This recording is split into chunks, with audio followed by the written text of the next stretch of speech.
I work for a nonprofit in a fairly large city in the New England area. Think bigger than most Midwestern cities, but nowhere near as big as NYC. I'm trying to keep this as vague as possible without leaving out important details, as I do love my job, and I would hate for this to impact it somehow. That being said, very recent events have made it difficult to stay silent, and I desperately need some advice on what to do next. So anyways, the nonprofit I work for specifically serves homeless and underprivileged boys and young men in our city. We offer food, shelter, showers, you name it. Anything to keep them off the streets, is what our founder has always said. He's been running things since the late 70s and simply refuses to retire. He spent most of his childhood homeless, so I guess he made it his personal mission to help as many youths as he could. I work on the admin side, so I don't actually see the ones we help out as much, but it's still very fulfilling work. Recently, my main focus has been on house hunting of all things. We've long since outgrown our current facilities in the city.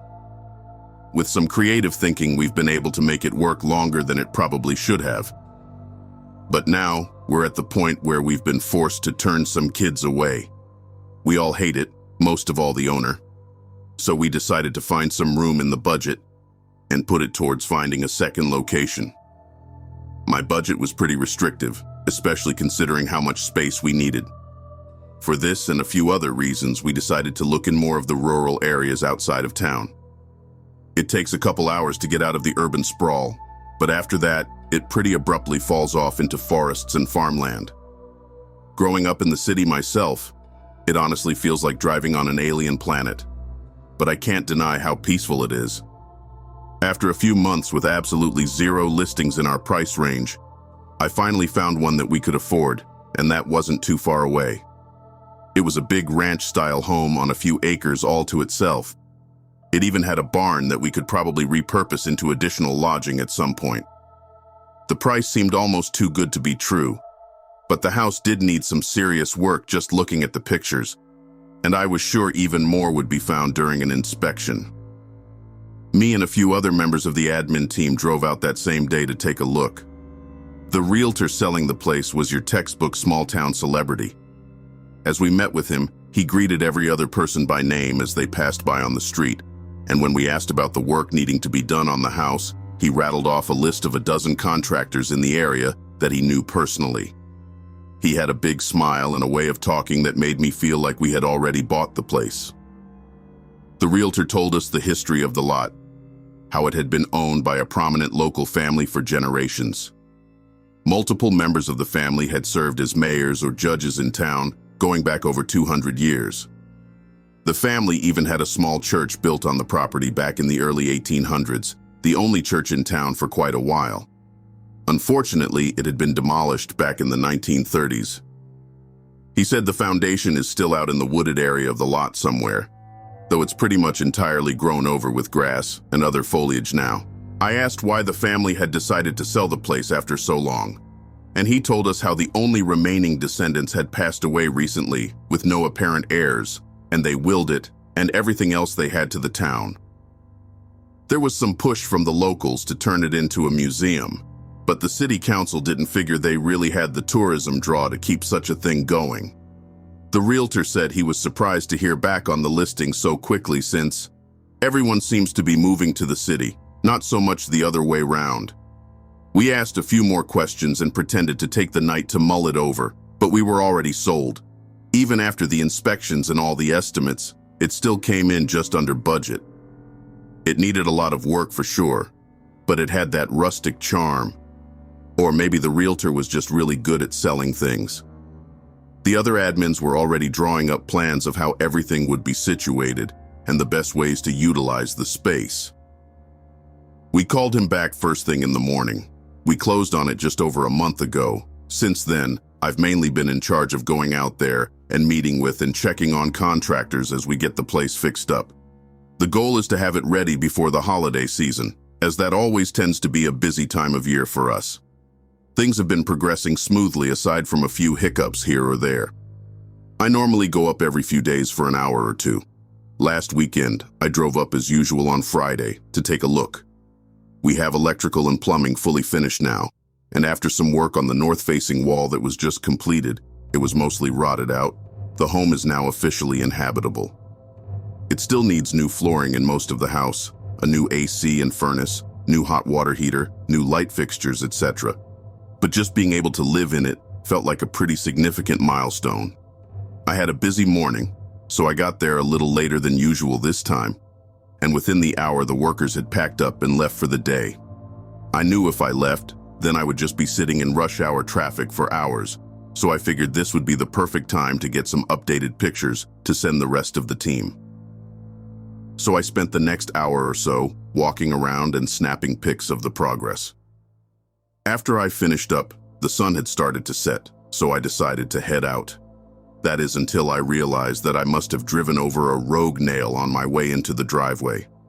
My front left tire was completely flat. Lovely. And of course that tire was already the spare.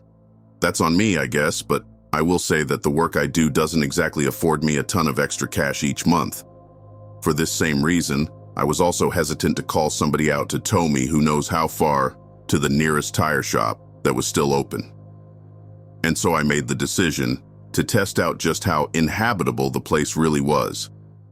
I had some old blankets in the trunk and an extra phone charger. It would be kind of like camping, I thought, or at least as close as a city boy like me had ever experienced. I called the others at work and let them know, half hoping one of them would offer to drive out and pick me up. No luck. While I still had some light, I walked back down the winding driveway to close the main gate by the road. Then I brought the blankets in from the car and set up a small sleeping area in the living room. All in all, it was comfortable enough.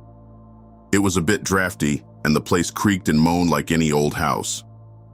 I also found the moonlight peeking through the thick forest a little unsettling. The way the trees moved in the wind made my mind play tricks on itself, seeing figures in the tree trunks and movement in the branches. I wished we had curtains I could pull shut to stop the shadows from dancing across the floor all around me. I walked around the house to make sure everything was shut up and locked before I crawled into my homemade floor mattress and tried to go to sleep.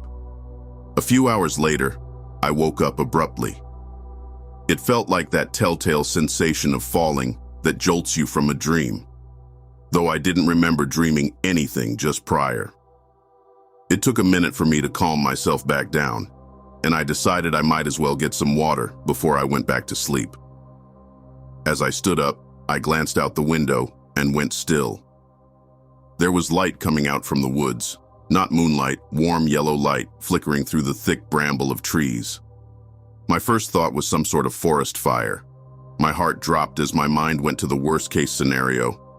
I pictured the place going up in smoke, so close to it being finished. We'd be back to square one. I pulled my shoes on quickly and grabbed my phone as I headed out the back door. I wasn't excited about trudging through the woods in the middle of the night, but I needed to confirm if there was a fire so I could call someone as soon as possible. Trudging was definitely the right word. I had to lift my knees high to step through the thick underbrush as small branches smacked me in the face and cut into my arms.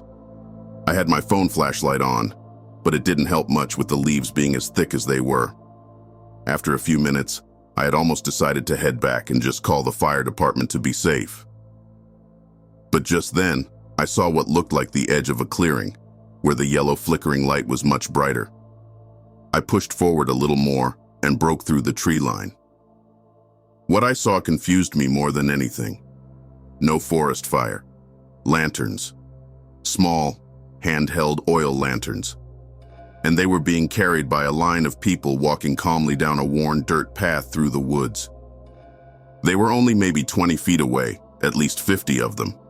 There were men, women, and children, and they all wore simple black and white clothes that looked like something out of the Crucible. I stood dumbfounded and realized that I must still be asleep, but I couldn't wake up. I bit my lip and closed my eyes, but the procession remained when I opened them. The end of the line was just about to pass me. I yelled at them. I don't remember what I said. Not that it mattered much because they didn't react at all. They just kept walking. So I followed them. What else was I supposed to do? As I fell in behind the last of them, I realized it was what seemed to be a small family, a young man and woman with a small boy in tow. The woman was crying. I tried to reach out to one of them, but my hand always seemed just too far away, like some sort of optical illusion. I shouted again, and again got no feedback whatsoever. As I continued following them, I saw some sort of structure at the end of the path. It was simply built and painted white. The roof rose up sharply on both sides to a steep point at the top. There were a set of double doors opening right onto the path, with a half-circle window sitting atop them. It looked like a church. I kept telling myself I should just run back to the house and pull the covers over my head, but I followed anyway. The people filed neatly into the church, which seemed to be lit with bright oil lanterns along the walls inside and flanking the door on the outside. As the congregation entered, they snuffed out their handheld lanterns and bowed to a man at the door. It took a few minutes to get to the front of the line, and the family in front of me also bowed. As they did, the man at the door, who until this point had remained statuesque, reached forward and placed a hand on the woman's shoulder. He leaned close and said something to her. She nodded back, but didn't stop crying. I slipped inside behind them, and I felt a cool gust at my back as the doors closed. The family sat down in one of the pews which lined the main aisle. At the end of the aisle was a simple wooden podium standing on a raised platform. Beyond it was a small opening to another room or hallway. The man at the door walked past me down the aisle. The room was completely silent as all of the congregation sat with their heads bowed. As the man took his place behind the podium, he called out in a language I didn't understand. It sounded kind of like Latin. He spoke for a few moments, and then was met with a response from the group in unison. This went back and forth for a few minutes. Occasionally, a man who sat nearest the podium would ring a bell, and the people would all look upward for a few seconds before returning their gaze to the ground.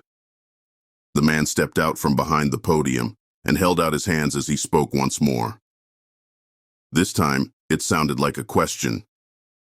After a silence that seemed just a bit too long, a weak, faltering voice answered from the rear of the room. The mother stood up with her son and stepped into the aisle. As they did, the father took the son's hand and said something to him before reluctantly letting go. The mother kneeled down and embraced the young boy. She cried openly, but no one else moved or reacted at all. The boy himself looked unfazed.